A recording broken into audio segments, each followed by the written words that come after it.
today. A Bangladesh court convicts ousted Prime Minister Sheikh Hasina of crimes against humanity over last year's deadly student crackdown. The verdict follows a months-long trial that found she ordered the security response to the uprising. At least 45 Indian pilgrims are feared dead after a bus crash near Medina in Saudi Arabia, with only one survivor undergoing treatment. Indian officials say a 24/7 control room is now active in Jeddah as Telangana's chief minister seeks urgent coordination with Riyadh.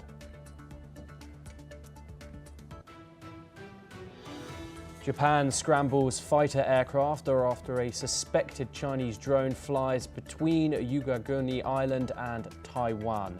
Tokyo says the incident comes just days after Prime Minister Takaichi's comments on Taiwan heightened tensions with Beijing. Germany says it will lift restrictions imposed in August on arms exports to Israel that could be used in the Gaza conflict. Berlin says the move follows a new assessment of Israel's security needs.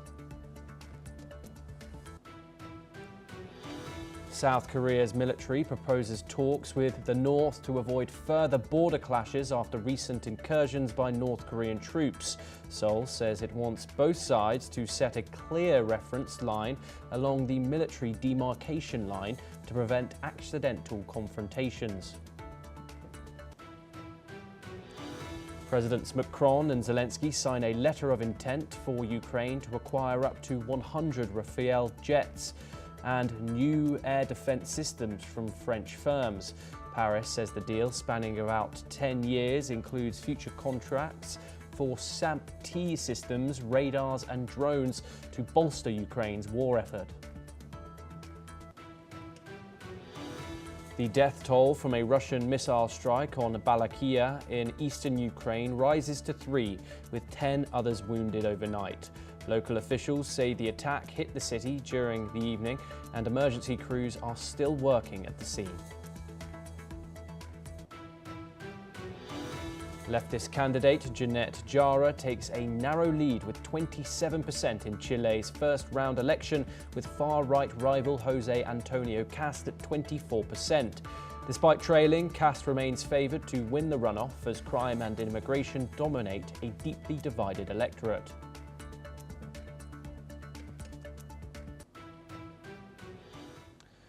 Okay, we start this hour in South Asia, and Bangladesh's International Crimes Tribunal has convicted former Prime Minister Sheikh Hasina, sentencing her to death for her role in a deadly crackdown on a student-led uprising last year.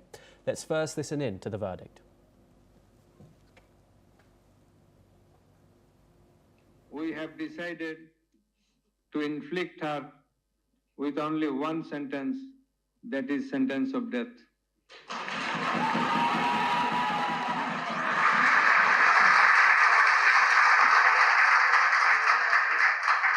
It is hereby ordered that accused Sheikh Hasina be found guilty on 3 counts under charge 1. Count number 1, incitement. Count number 2, order to kill. Count number 3, inaction to prevent the atrocities and failing to take punitive actions against the perpetrators. Meanwhile, Chief Prosecutor Tajul Islam hailed the verdict, declaring that Bangladesh has been freed from a culture of impunity. This is what the Chief Prosecutor stated. প্রথম চার্জে আসামি শেখ হাসিনাকে দোষী সাব্যস্ত করে আমৃত্যু কারাদণ্ড দেওয়া হয়েছে। দ্বিতীয় চার্জে আসামি শেখ হাসিনাকে দোষী সাব্যস্ত করে মানবতা বিরোধী অপরাধের দায়ে 2024 সালের জুলাই অভ্যুত্থান চলাকালে বাংলাদেশে ছাত্র জনতাকে লিথাল ওয়েপন, হেলিকপ্টার, ড্রোন ব্যবহারের মাধ্যমে নিষ্ঠুরতম পন্থায় 1400-র মতো ছাত্র জনতাকে হত্যা এবং 25,000-এর বেশি ছাত্র জনতাকে আহত করার দায়ে, মোর স্পেসিফিক্যালি আশুলিয়াতে 6 জনকে হত্যা করে পুড়িয়ে দেয়া, চানখারপুলে 6 জনকে হত্যা করার মাধ্যমে যে অপরাধ করেছেন সেটার দায়ে তাকে দোষী সাব্যস্ত করে মৃত্যুদণ্ড প্রদান করেছেন। বাংলাদেশের যে 1400 তরতাজা তরুণ প্রাণ এই স্বৈর শাসনের অবসানের জন্য জীবন দিয়েছেন, তাদের পরিবারে যদি সামান্য একটু স্বস্তি আসে, সেটি আজকের এই প্রসিকিউশনের প্রাপ্তি। জাতির পক্ষে আমরা একটা বিচারিক প্রক্রিয়াকে সম্পন্ন করার মাধ্যমে এই জাতিকে বিচারহীনতার কলঙ্ক থেকে মুক্ত করার যে ক্ষুদ্র আমাদের প্রয়াস, সেটা যদি সফল হয় সেখানেই আমাদের সাফল্য। The ruling was delivered in Hasina's absence as she fled to India in August of 2024 during the height of the protests. Hasina, aged 78, was sentenced to life imprisonment for crimes against humanity and death for the killings that took place during the uprising. The decision, which comes after a period of heightened security, can be appealed in Bangladesh's Supreme Court. The conviction has been met with mixed reactions. Okay, we're now joined by Major General Sudhir Karji. He's a senior geopolitical and strategic defence expert. He joins us live from New Delhi. Major General G, of course, Sheikh Hasina has now been convicted by the very court that she established in 2010 to try war crimes committed during the Bangladesh's 1971 Liberation War. Will it have any effect on the former Awami League party, which of course Hasina still heads? Good evening, Thomas. Thank you for inviting me for your channel. And as regards the question, this is my personal take. The ICT came into existence in Bangladesh in 2010. Different circumstances. Sheikh Hasina herself was an elected representative of the country. So it had the backing of the mandate of the people. Now, when you compare that ICT with the ICT which is operational in Bangladesh today, this is backed by a leader who's not even elected by the people, for the people, and of the people. That is the first thought that comes to my mind. Second thing is, under these circumstances, the tenability of the ICT, which has been formed by the interim government, in my opinion, is highly opinionated and one-sided. Because almost all the representatives, they are the representatives nominated by none other than Yunus, or people who are pro-Yunus, interim government. So therefore, this judgment, in my opinion, does not give a considered verdict which rightfully is tenable to be contested in the higher court, which you have alluded in your preamble, that is in the Supreme Court. Third and the last point which I wish to indicate is that, yes, it is a death punishment in any court of law, regardless of the country and the location and the type of governance. There is always an opportunity given to the accused to defend himself or herself. Under the circumstances where the alibi may be pointed towards her being in exile in India, but yet she deserves to be given an opportunity to contest the verdict by the ICT in a higher court, that is the Supreme Court. And along with that, please allow me to also say that today we are in 21st century.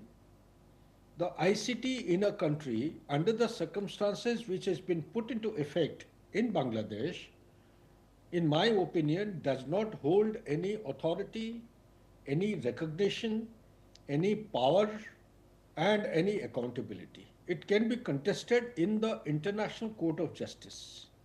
And this ICT, although its verdict is right to a large an extent legally, but technically speaking, it has got a lot of scope which can be contested in defense of the accused, that is Sheikh Hasina, in a higher court. Back to you, Thomas. Yes, and of course, security has been ramped up across the country today. across Bangladesh ahead of fears of a backlash given this verdict, with some protests already breaking out this morning. General G, could you give us a bit of a snapshot about the support that Hasina still has in Bangladesh? Until the verdict had been announced by the ICT, my joining of dots as a student of geopolitics suggested that Awami League popularity was notching up as against what it was in the past. The last percentage which I counted was 56%, but by the time the verdict had gone, although a large segment of Bangladesh population went mute, rather they were muted, but yet the percentage of popularity in favor of Sheikh Hasina has gone up to 65 to 69%. And it can be contested. I don't have the evidence, but this is all from the open source, whether it is true or not. But bottom line of Awami League popularity as on today and now is 59%, which is of very high percentage. Now compare that with BNP. BNP was at 34% till the verdict was signed and it was promulgated. Now I believe the BNP has gone down further. There is a swell of popularity in favor of Sheikh Hasina. Now come to the NCP, that is the National Citizen Party, which is basically nothing but the student bodies. This was very negligible, 0.004 or some percentage, it is negligible. It is not cognizant, it cannot be taken into account as of now. It has not crossed the figure of 1 even now. So therefore, between BNP and Awami League, I feel under the circumstances, whatever is unfolding, it is willy-nilly going to turn out to be a very vitiated battle in the court of law. And the issues are, although I do agree that to large an extent, the allegations against Sheikh Hasina have a lot of strong points, yet she will be able to navigate the complex scenario and the complex ecosystem of the challenges of judiciary in the higher court. I am also given to understand the higher court is also dominated by representatives of Yunus, but sooner or later, this input is absolutely personal from known sources that the Bangladesh army is alive and cognizant of the fact that the entire nation can burst into flame in no time. There is a huge danger building up and the population is agitated, particularly the Awami League, which has been banned to participate in the election. And all that Sheikh Hasina had been insisting, although pretty late, 15 months after having gone on exile, is that there has to be a participative involvement of the population in the election, and it has to be inclusive. So under these circumstances, it is holding out, it has got huge potential of turning violent. One, the Bangladesh army is absolutely prepared to budgeon because the chief of the army staff was actually dithering. I believe the supporting generals in proximity, they have put pressure on him and his resolve and determination has become formidable.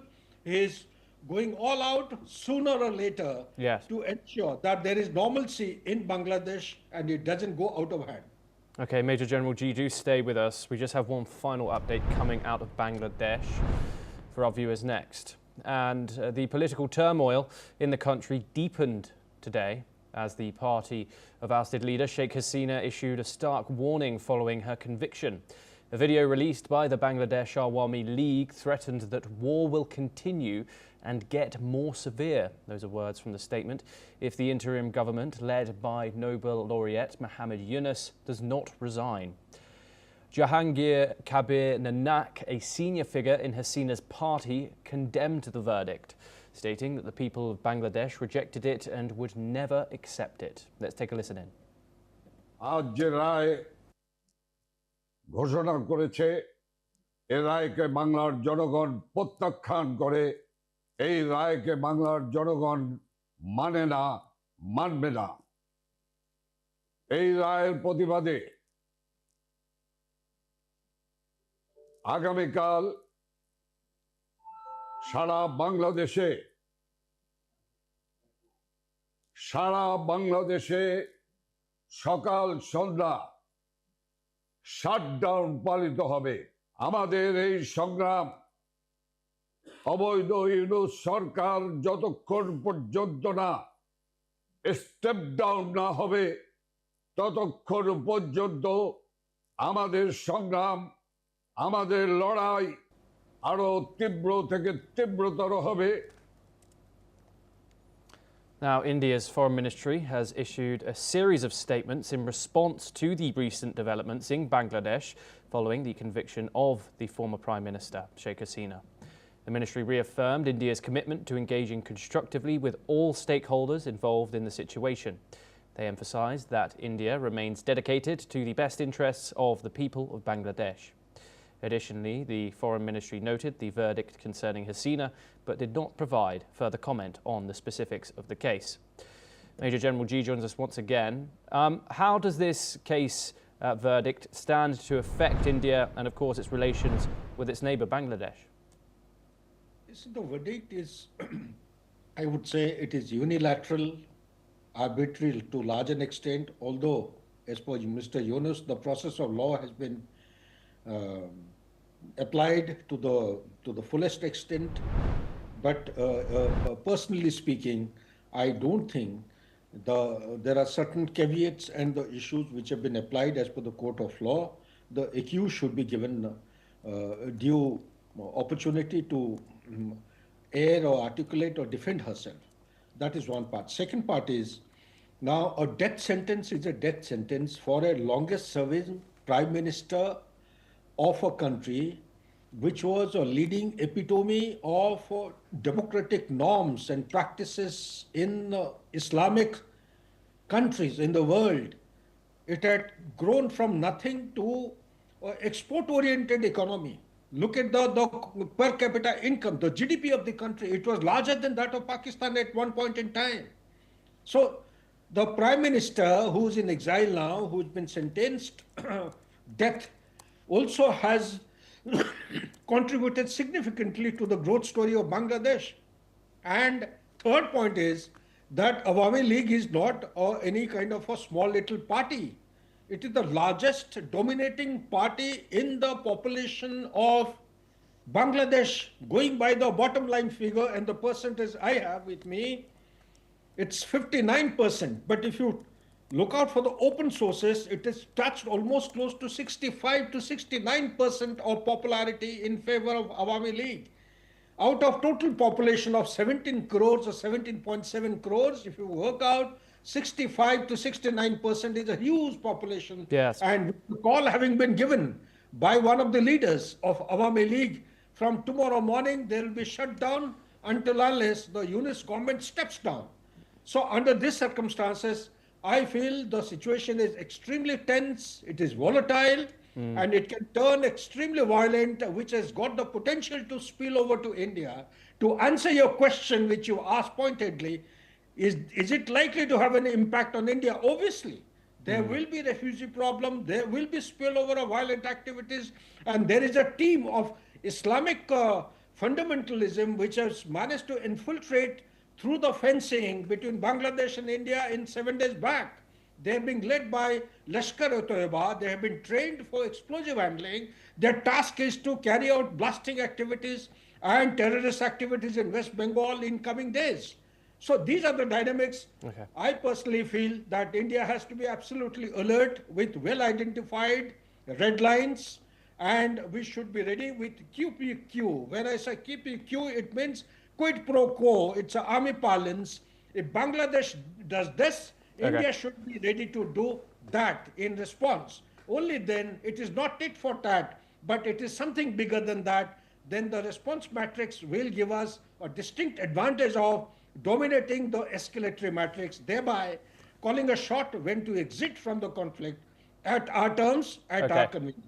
Yes, Major General Sudhakar-ji, thank you very much for joining us here on News X World. It's always a pleasure to have you on the programme. And of course, here we will bring you all the updates coming out of Bangladesh and beyond as soon as we get them.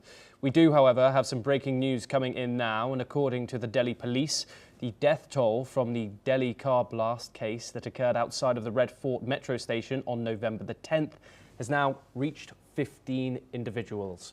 This comes as the National Investigation Agency reveals that they have made the first arrest in connection with the Delhi blast. Amir Rashid Ali, a Kashmir-based aide of the suspected bomber Umar, was arrested after being brought to Delhi for questioning. The car involved in the attack, a Hyundai i20, was registered under Ali's name, and investigations reveal that he conspired with Umar, the alleged suicide bomber, to carry out the attack. Okay, we will of course bring you all the updates on that situation as well. But next we move to East Asia, and a Japanese envoy led by senior diplomat Masaaki Kanai, who is the Director General of the Japanese Foreign Ministry's Asia and Oceania Bureau, has arrived in China to make an effort to calm a mounting diplomatic row over Taiwan. The diplomatic spat was sparked by recent comments from Japan's new Prime Minister, Sanai Takaichi, who suggested that a Chinese attack or blockade of Taiwan could constitute a survival-threatening situation, for Japan potentially warranting a military response under Japan's collective self-defense framework. Masaaki Kanai will meet his Chinese counterpart, Li Jin-song, in Beijing this week. According to reports, Kanai is expected to explain that Takaichi's comment does not signal a shift in Japan's security policy and urge China to refrain from actions that further damage ties. Joining us now is Dr. Satoru Nagao. He's a fellow at the Hudson Institute, and he joins us live from the Japanese capital of Tokyo. Thank you very much, Dr. Nagao, for joining us. Of course, do you see the arrival of this top Japanese diplomat in China as something that can de-escalate these tensions, which have escalated so fast in the last few days? Indeed, I'm not optimistic in this case, because in case of the Prime Minister Takai's remark was not provocative, because just explain the situation honestly, which is what happened just side of Japan. It will be the crisis for survival of Japan. So that's why China escalates the situation, and only China escalates the situation because they want to do. So sending the diplomat to China to communicate with China's diplomat, Chinese government, is effort to avoiding the misunderstanding of this or miscommunication leads something another escalation. Japan is worrying, but at the same time, in this case, indeed, only China side escalates the situation because they want to do. That's why even if Japan tries to solve the miscommunication or misunderstanding between two, indeed, China have already know this is not provocative. China want to escalate, so that's why China will not back down, and further escalation could happen after the Japan's diplomat meet with Chinese government. That is expected, I think. In this case, indeed, there is a high possibility that this is stress test for the Prime Minister Takaichi, which is a new government of Japan. So China want to know what kind of government by using this stress test. So that is the reason China escalated this situation. So China want to get the data of the Prime Minister Takaichi government, and this is the purpose, not misunderstanding or miscommunication, I think. Yes, Dr. Satoru Nagao, thank you very much. Do stay with us as we have further updates coming out of the region. China's Premier Li Qiang will not meet Japanese Prime Minister Sanai Takaichi on the sidelines of the upcoming G20 summit in South Africa. The Chinese Foreign Ministry has confirmed this. The decision comes amid escalating tensions between Beijing and Tokyo over Taiwan. And earlier this month, Prime Minister Takaichi warned Parliament that a Chinese attack on democratically governed Taiwan could trigger a military response from Japan. It was a statement that drew strong condemnation from China. China considers Taiwan part of its territory and has not ruled out the use of force to assert control, while Taiwan's government rejects China's claim, insisting that only Taiwanese people can decide their own future.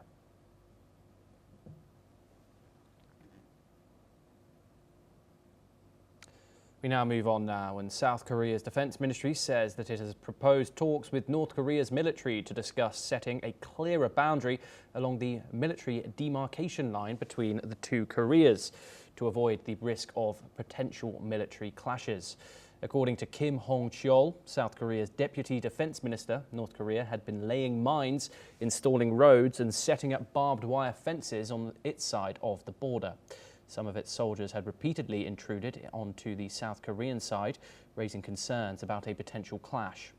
It is unclear if North Korea will accept the talks, as it has largely shunned dialogue with South Korea and the United States since nuclear diplomacy efforts failed in 2019. Now, last year, North Korean leader Kim Jong-un declared South Korea a permanent enemy and abandoned the goal of peaceful unification. Let's take a listen in to Kim Hong-cheol and what he had to say.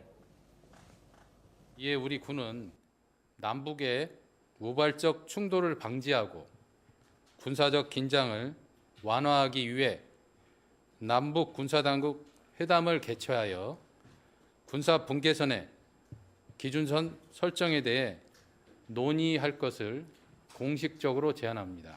북한군의 군사 분계선 침범과 절차에 따른 우리 군의 대응이 지속되면서 비무장지대 내 긴장이 높아지고 있습니다. 자칫 남북 간 군사적 충돌로 이어질 가능성도 우려되는 상황입니다. Joining us once again is Dr. Satoru Nagao. Dr. Nagao, of course, since the line has been divided, North Korea and South Korea relations are, of course, extremely complex. However, South Korea's new leader, Lee Jae-myung, has been open to the fact that he wants positive relations with the North. Why is Kim Jong-un and Pyongyang so reluctant to warm those relations? Simply said, North Korea do not like such kind of soft stance toward North Korea. Because North Korea love the power, strength, something like that. So that's why this South Korea's leader stance very soft and moderate. Such kind of the guy, such kind of attitude itself, North Korea do not like. So that's why when the predecessor of the current ruling party of the South Korea, that Moon Jae-in, asked the North Korea to cooperate, that time the North Korea's reaction was same. So such kind of the attitude itself, North Korea do not like. And in this case, this time, in the past, there is a border mark in this line. But the total number, more than 1,300, something like that mark, is already set up. So this means that South Korea do not need to set up if these markers still exist. But typhoon is coming, the flood happened, so through the natural incidents, these marks are gone in some area. So that's why when the North Korea start to set up the minefield or other thing in this border area, some part North Korea invade to the part of the South Korea's place. So that's why the view from the South Korea, indeed, the setting up the clear line is natural interest for the South Korea. So that's why it is natural the president of the South Korea try to ask North Korea to negotiate about the line and try to set up the mark clearly. That is understandable. But at the same time, yes, you're right. Current South Korea's president is want to talk with North Korea, and North Korea do not like such kind of attitude. Yes, Dr. Satoru Nagao, thank you very much for joining us, as always, here on NewsX World. We now move to another update, and at least 42 Indian Umrah pilgrims have lost their lives following a devastating collision between a bus and a tanker near Medina, Saudi Arabia. The victims were travelling from Mecca to Medina when the bus caught on fire. The rescue teams have said that the bus was completely charred, making identification of victims extremely challenging. Reports claimed one person, Mod Abdul Shoaib, has survived and is currently in hospital. However, his condition is unknown. Following the accident, Indian Prime Minister Narendra Modi has expressed condolences to the families of the victims.